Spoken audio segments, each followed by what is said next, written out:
You're listening to Short Inspirations from Ralph. How do I get to know God?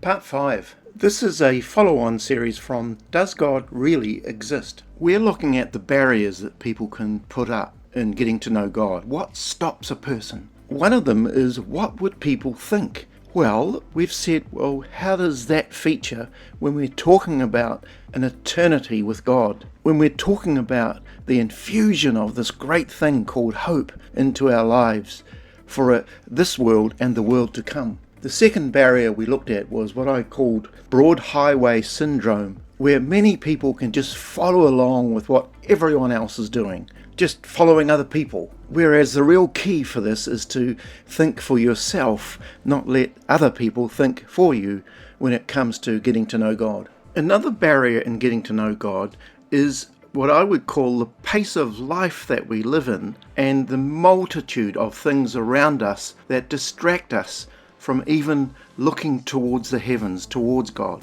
It seems like we're always looking down and around us and have major concerns about the troubles and the things in this world at a human level. One way of describing this is hurry sickness. It's not being busy, it's being in a hurry. We have no time to focus or to look on those things which are the most important in life. One speaker had another way of putting it. He said people can't see God through the noise. The noise meaning things coming at us from all directions. If we could imagine being in a room full of people and there's screens on, people looking at their phones, there's loud music going on, people are talking to each other and trying to talk to us in one ear and someone else is trying to talk to us in another ear, and it just seems as though there's a frantic pace of life going on. Even Daniel described the time that we live in as knowledge increasing, people running to and fro. And so there is so much activity, so much noise,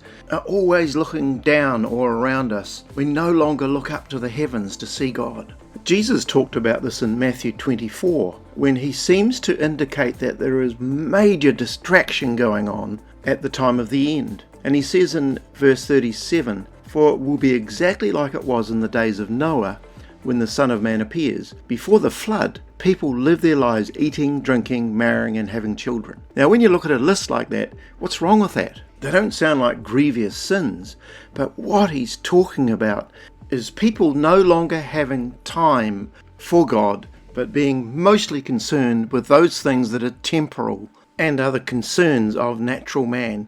And get this, it's exhausting. We're living in the age of tired, frustrated, exhausted people. The prophet Isaiah commented on this in Isaiah 40 verse 29, 30 and 31. He says, he gives power to the weak and strength to the powerless. Then he says, even youths will become weak and tired, and young men will fall in exhaustion. But those who trust in the Lord will find new strength. They will soar high on wings like eagles. They will run and not grow weary. They will walk and not faint. Incredible.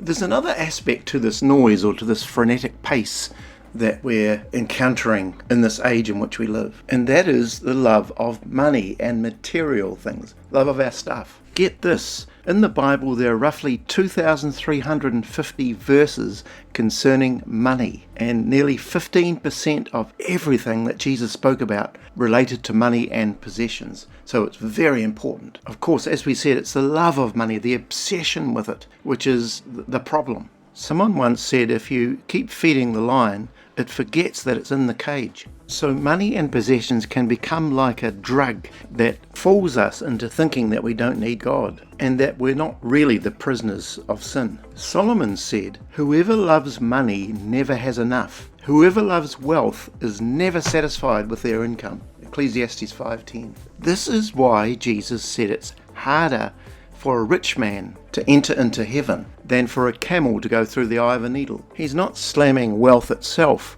He's really giving a warning about the love and obsession with this stuff. This series is continuing. God bless you.